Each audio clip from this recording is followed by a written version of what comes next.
Les decía anteriormente que vamos a hablar en Próspera Mañana respecto de el tránsito, de cómo manejamos. Sabemos que manejamos mal los argentinos.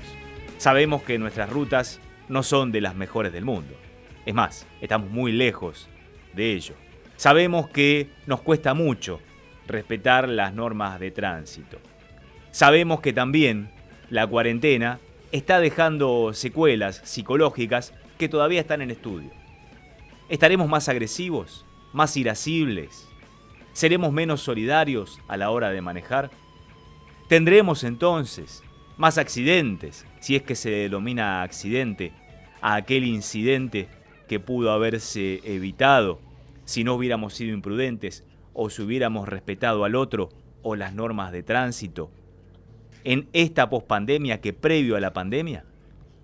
Lo vamos a hablar ya mismo con un especialista en la materia. Es un gusto recibir en Próspera Mañana y en Radio del Aire a Fabián Pons, que es el referente, el titular del Observatorio Vial Latinoamericano. ¿Qué tal, Fabián? Buen día, ¿cómo estás? Gabriel Prosperi te saluda.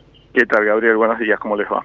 ¿Cuál es tu apreciación respecto de cómo manejaremos luego de la cuarentena?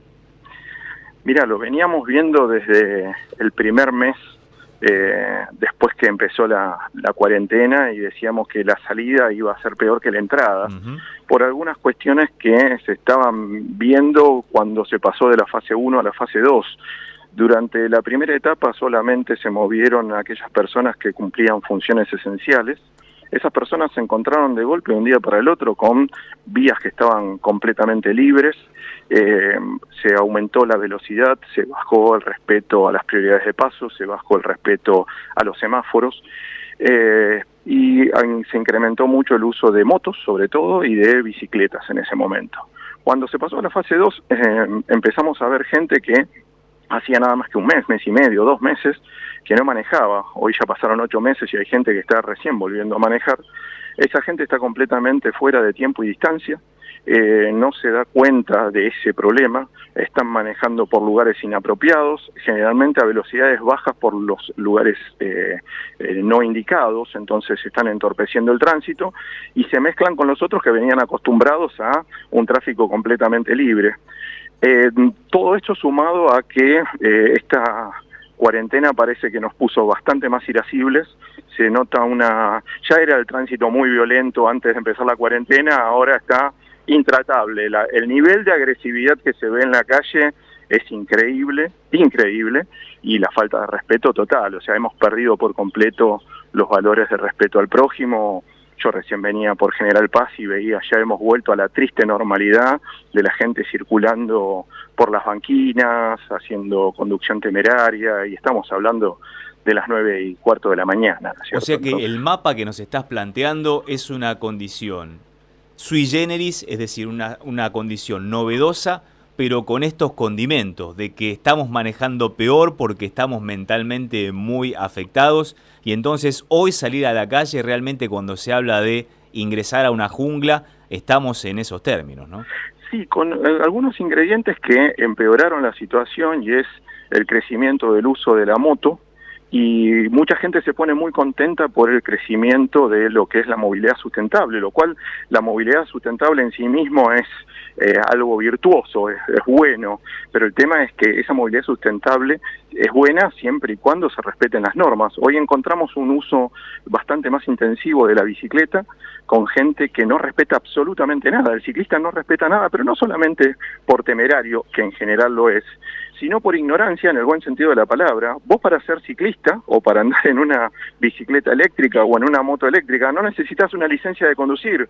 Por lo tanto, esa gente, al no haber tenido educación vial nunca, ignora por completo cuáles son las reglas del tránsito. Entonces vemos los ciclistas que no respetan los semáforos, que no respetan prioridades, obviamente, que andan de contramano, que andan por las veredas, que se sufren. Hoy en día ya tenemos 53% de la mortalidad son motociclistas. Entonces las motos se intensificó el uso, pero más del 80% de la gente que anda en moto no tiene las nociones básicas de cómo se maneja una moto en cuanto a la seguridad. Entonces, esto se va a convertir en algo peor, o sea, en este momento o en los próximos meses, que cuando entramos en la cuarentena. por todos estos ingredientes, ¿no? Para colmo de males, hay ciertas cuestiones básicas para solucionar los problemas viales que no es que no se cumplen, ni siquiera están. El tema control vehicular no está, desapareció. No hay controles de ningún tipo. ¿Está? Entonces, una sociedad que dicta leyes, pero que después no se preocupa en que sean cumplidas, se convierte en una anarquía. Sí, ¿de qué sirve imponer alcoholemia cero al conducir si nadie va a controlar que todos andemos con alcoholemia cero, ¿no? Como primera medida, por eso, ahí tenemos que desglosar el tema. La alcoholemia cero, si hay una ley estúpida, es la alcoholemia cero. La alcoholemia cero está probado, recontraprobado, que no sirve para nada. De hecho, la mayor parte del mundo no la tiene. Siempre decimos el país más avanzado del mundo en seguridad vial es Suecia. Suecia no tiene alcoholemia cero, ni para el conductor profesional, ni para nadie. La alcoholemia cero no existe. No existe el cero en medición, porque cualquier aparato de medición tiene su propio error de medición. En el caso de un etilómetro tiene aproximadamente un 3% de error en bajas mediciones, hasta un 20% de error en altas mediciones. Por lo tanto, los legisladores argentinos y muchas provincias se comieron el título de la ley. En todo el mundo se llama tolerancia cero. Tolerancia cero es como visión cero o hacia hambre cero. O sea, es una utopía. Pero no quiere decir que el límite se fije en cero. Suecia tiene 0,2, por ejemplo. Chile tiene 0,3. La Organización Mundial de la Salud recomienda no más de 0,5, que es lo que tenemos nosotros. Entonces, el problema que tenemos es que nosotros acá tenemos que esperar que alguien mate alcoholizado para que se le pueda dar una condena de 3 a 6 años, mientras que el mundo va por la prevención y dice que toda persona que en un control de alcoholemia tiene más del doble de lo permitido, en este caso sería 1 gramo, directamente se le saca la licencia de conducir como mínimo 1 año, va preso hasta 1 mes y tiene una multa. Entonces se trabaja en prevención en todas esas cuestiones. Nosotros tenemos que esperar que maten. Y la otra cuestión, la intensificación de los controles. Finlandia, en este momento, controla al 30% de su población mundial por año. Y ha llegado a controlar el 70% de la población por año. La jurisdicción que más controla en la Argentina es la Ciudad de Buenos Aires, 3%. ¿Está? Y ahora vamos a salir a las rutas. ¿Y entonces? Y lo vamos a ver más reflejado todavía, porque encima a todo eso se le suma el deterioro que han tenido las rutas durante todo un año, que prácticamente no han tenido mantenimiento. Entonces, ya hemos visto algunos informes que hubo sobre la Ruta 2, sobre la 56, sobre la 11, en el estado que se encuentran, eso se suma. Y por otro lado, tenemos un parque vehicular que dista mucho de lo que es los estándares de seguridad del mundo. Hay una noticia que salió muy chiquitita, ni siquiera se mencionó, y es que Brasil ya postergó el ingreso del control de estabilidad, el ESC o el ESP, en sus vehículos para el 2024. Obviamente Argentina va a seguirlo, lo cual sería una aberración. Ahí es donde uno debe ver el estado presente. Si el Estado argentino acepta eso, es que de estado presente no tenemos absolutamente nada. Tienen que tener en cuenta que el control de estabilidad, según informes europeos, ayudó a disminuir en los distintos países de Europa entre un 25 y un 30% la mortalidad en siniestros de ruta. Y acá lo postergamos ya del 2018 para el 2022 y ahora lo vamos a postergar para el 2024 muy probablemente. Si es que así lo piden, que es lo más probable. ¿Está? Entonces ahí es donde se ve el estado presente. Entonces tenemos rutas que no están en buen estado, un parque vehicular que no es seguro, gente que ignora por completo las normas de tránsito, controles inexistentes, leyes completamente perimidas. Nuestra ley de tránsito tiene 26 años, en Europa se actualizan cada 2 o 3. Entonces, el cóctel es malo, no hay concientización, no hay educación vial. O sea, ya no tuvimos educación, o tuvimos muy mala educación durante este año, imagínate, la educación vial no existió. Tenemos la movilidad sustentable que crece, pero sin gente educada. El cóctel no, es malo. O sea, si todos los ingredientes que le pones a la torta están en mal estado, no te va a salir una torta rica. Absolutamente. Fabián, esperemos...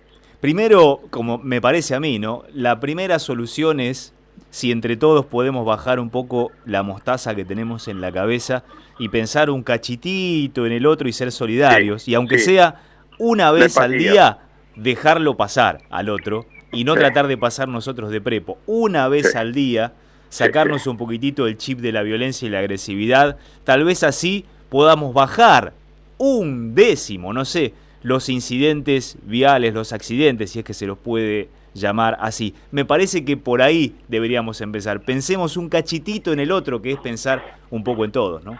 Sí, sin ningún lugar a dudas, por ahí parte la solución. Nosotros, aprovechando esta cuarentena, ya veníamos trabajando en el diseño de una capacitación que va más hacia el lado psicológico, con propuestas de cambio cultural, y uno de los 3 puntos de ese cambio cultural pasa por el tema de las prioridades de paso, por ejemplo.